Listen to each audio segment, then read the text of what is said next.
Well, hello. I'm Laneikka Denne. I'm a writer and actor from Australia. I'm very queer, and I've just sort of been doing things where I tell stories about queer femmes around the world. That's sort of what I'm really interested in. So, I want to get into your play just right off the bat. I'm so excited for everyone to hear what it is about. So, if you could just start with a little description of what that is. Yeah, so I wrote this play called Dead Skin at 17, and I wrote it for my mum when I was away from home, and I was sort of questioning, would we have this really strong maternal bond that we have had we never met? And at the time I was sort of dealing with my own queerness and working out what that was and all of those sort of things. So it's about Andie, who's 17, and Andrea, who's 17, and they both work at the same convenience store at the same time in their lives, but they're not connected through time. They're connected through this immense maternal bond, and then both exploring romantic love for the first time. So in Andie's case, queer love, and other love for Andrea. So yeah, that's my play, Dead Skin. And where is it premiering? What is happening with it right now? So we just finished a run at Zephyr Theatre in LA. We, before that, had a run in King's Cross in Sydney, Australia. And then it got taken over to LA, and now it's going to New York, Chicago, with all different dates to come. And I'm currently working with Diversity Entertainment, a production company over here, who have taken it everywhere in America. And we're developing it into a feature film to film back in Australia. So I'm very keen.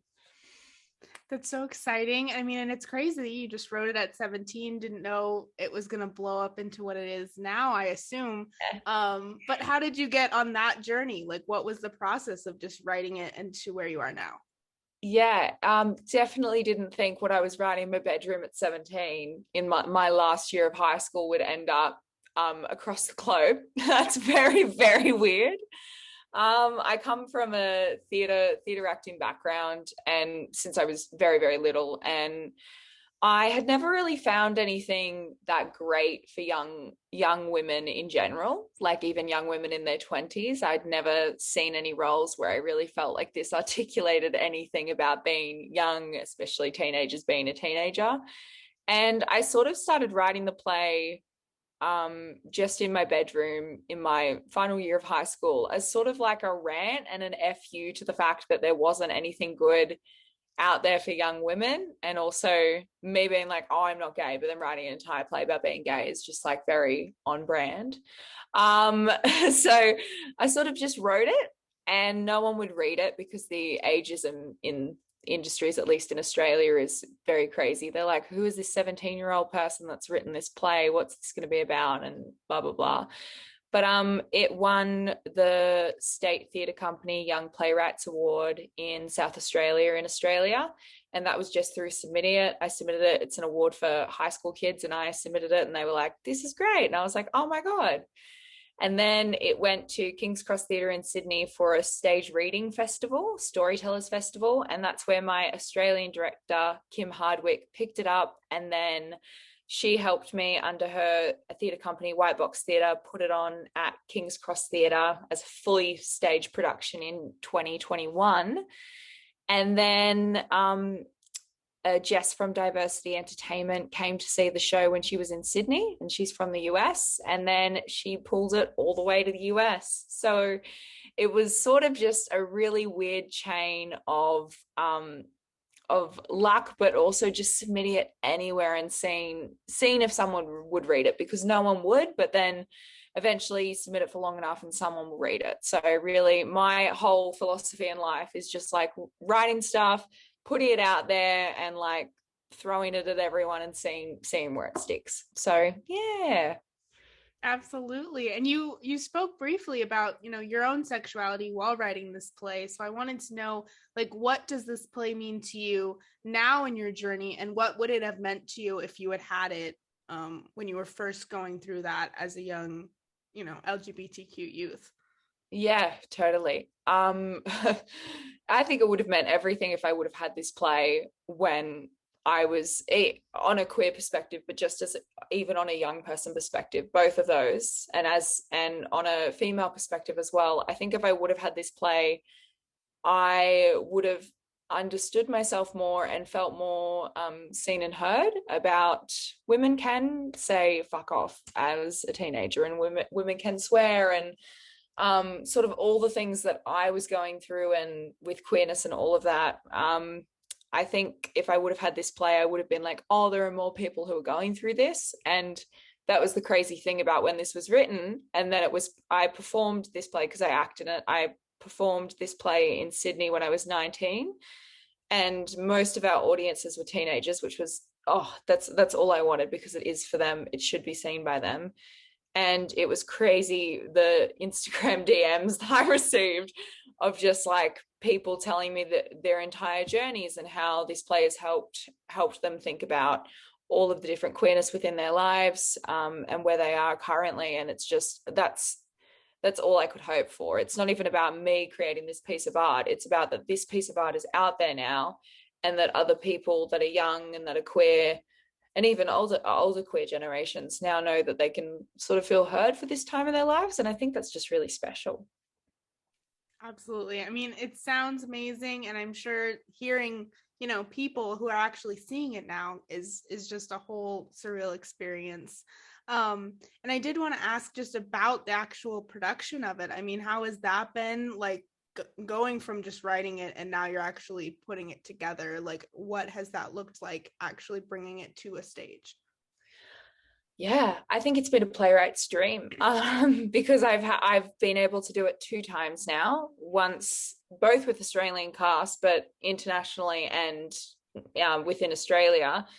It sort of goes with that we bring the script into the room, and because it's a new work, it develops as actors come in and start saying it and start staging it with the director.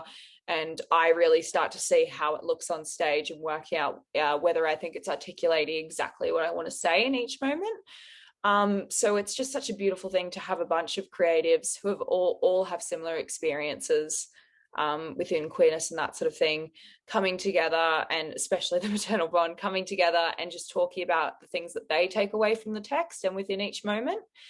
Because as I'm writing the feature film currently, it's just constant people talking about this work and constantly talking about what resonates with them. So I just find that really beautiful to then be able to be like, I don't even have to do any work. I'll just write down everything that everyone else is saying about it. Like, that's really lovely. I like when work becomes more than just me. It becomes a collaborative thing, because I think other people bring ideas to stuff that I can only just articulate, that completely transform how we all experience it. And I just think it's so beautiful to hear other people's perspectives on things. Yeah. And just going off of that, collaboration and that effort together, what has been like a surreal part of putting it on the stage where like it coming to life really spoke to you? Was there like a scene that came to life that was just so different than how you imagined it, but you loved it, or something like that? Yeah. The one scene that always hits with everyone is between the queer love story between Andie, the teenager, and her love interest, Maggie.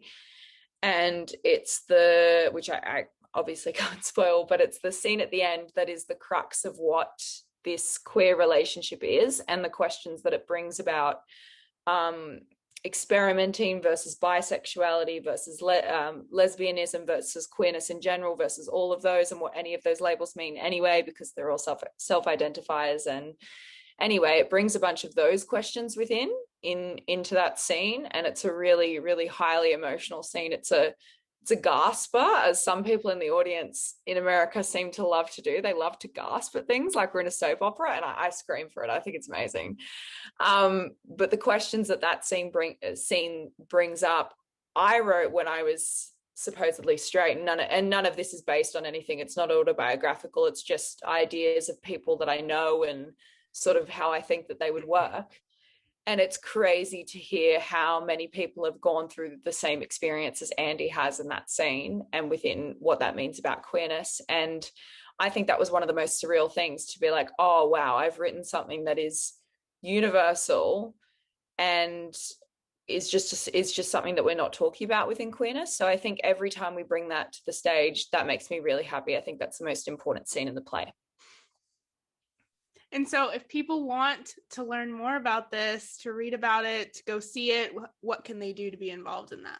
Yes, they can head to diversityentertainmentpictures.com, and they can also head to my website, laneikkadenne.com, and I've got all the details there. Or they can follow me on Instagram at Laneikka, or they can follow Diversity Entertainment on Instagram.